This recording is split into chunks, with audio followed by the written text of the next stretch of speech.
سن 570 عیسوی میں نبی کریم صلی اللہ علیہ وسلم پیدا ہوتے ہیں، آپ کی پیدائش ہوتی ہے۔ سن 610 عیسوی کے اندر آپ کو نبی بنایا جاتا ہے، اور سن 602 کے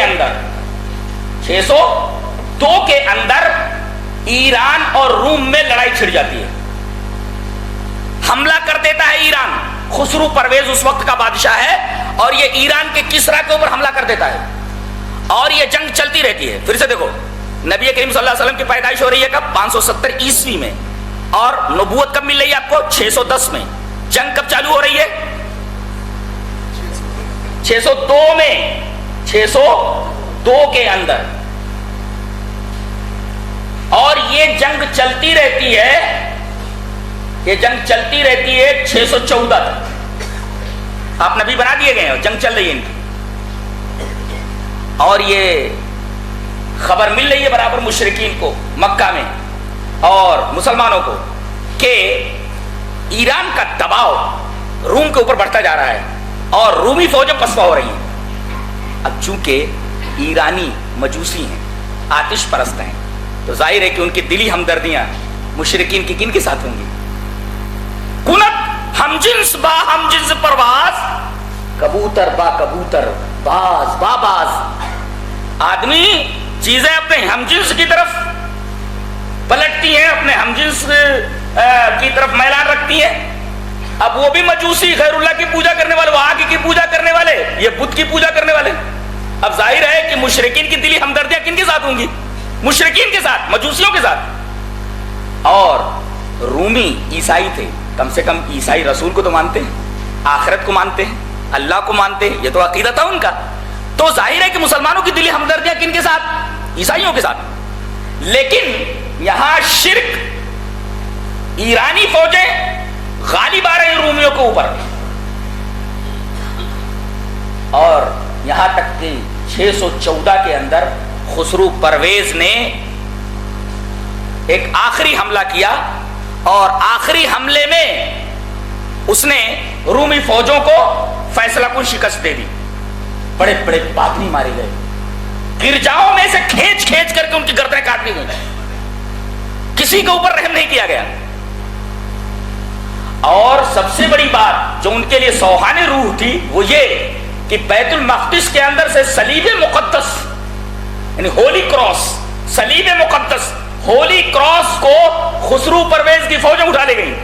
بیت المقدس صلیب مقدس سے محروم ہو گیا، لے کر چلے گئے۔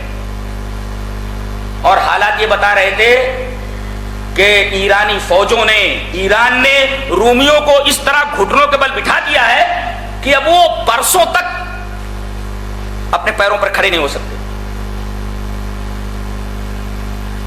اسی زمانے میں یہ سورہ کریمہ اترتی، الف لام میم غلبت الروم، رومی اب مغلوب ہو گئے ہیں، لیکن چند ہی سالوں کے اندر اللہ تبارک و تعالی ان کو دوبارہ غالب کر دے گا۔ کو جگہ دو، ڈرائیور کے ساتھ سونا نہیں چاہیے۔ تو کہا گیا کہ حالات تو بگڑے ہوئے ہیں، لیکن چند ہی سالوں کے اندر، فی بضع سنین، چند سالوں کے اندر رومی غالب آ جائیں گے۔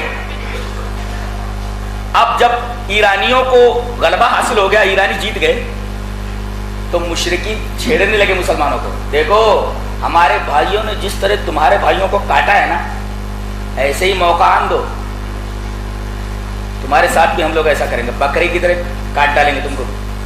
تو مسلمانوں کو دکھ ہوتا تھا کہ دیکھو ہماری دلی ہمدردیاں رومیوں کے ساتھ تھیں، بیچارے رومی ہار گئے۔ لیکن اسی وقت یہ خوشخبری سنائی گئی، یہ مزدہ جافزہ سنایا گیا کہ چند ہی سالوں کے اندر رومی پھر غالب آ جائیں گے، جبکہ حالات بالکل ایسے نہیں تھے۔ اور یہ قرآن حکیم کا اعجاز ہے کہ ایسی بات کہی گئی۔ فوراً ابی ابن خلف سے شرط کر لی حضرت ابو بکر رضی اللہ تعالیٰ عنہ، کہا کہ اگر 3 سال کے اندر رومی فوجیں، روم اگر ایران کے اوپر غالب نہیں ہوا تو 10 اونٹ میں دوں گا، اور اگر غالب ہو گیا تو تم دو گے۔ اس طریقے سے شرط کر لی گئی۔ نبی کریم صلی اللہ علیہ وسلم کے پاس یہ خبر پہنچی تو آپ نے بلایا، کہا کہ دیکھو بضع سنین ہے، اور بضع کا اطلاق کم سے کم 9 پر ہوتا ہے، تو ایسا کرو مدت بڑھا دو اور اونٹوں کی تعداد بڑھا دو، اونٹ 100 کر دو اور مدت 10 کر دو، یعنی 10 سالوں کے اندر اگر رومی غالب نہیں ہوتے ہیں تو میں 100 اونٹ دوں گا، اور اگر غالب ہو جاتے ہیں تو تم دو گے۔ پہلے شرط حرام نہیں تھی، یہ شرط کی حرمت سے پہلے کا واقعہ ہے، دونوں طرف کی شرطیں جائز نہیں ہیں۔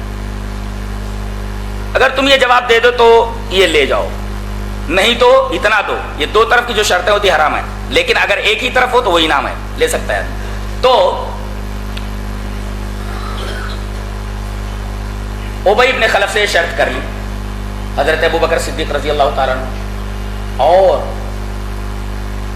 پھر دوبارہ رومیوں نے حملہ کر دیا درمیان میں، اور نتیجہ یہ ہوا کہ ایرانی فوجیں پسپا ہونے لگی، اور پھر سے یہ صلیب مقدس اٹھا کر کے بیت المقدس میں لے آئے۔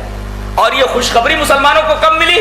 ادھر جنگ بدر میں مشرکین کو قتل کرنے کے بعد اور ان کو شکست فاش دینے کے بعد اور قیدیوں کو گرفتار کر کے جب مسلمان چلنے لگے تب ان کو یہ خوشخبری ملی کہ ادھر رومیوں نے ایرانیوں کو مار بھگایا ہے اور ان کی فوجیں پوری طرح ہزیمت خوردہ ہو کر کے پیچھے ہٹ گئی ہیں اور پسپا ہو چکی ہیں۔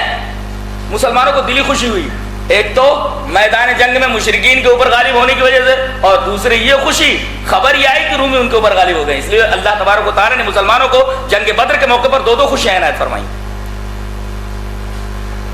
یہ در حقیقت قرآن حکیم کی ایک پیشین گوئی تھی جو حرف بحرف صادق ہوئی، جو قرآن حکیم کی صداقت کی ایک بین دلیل تھی۔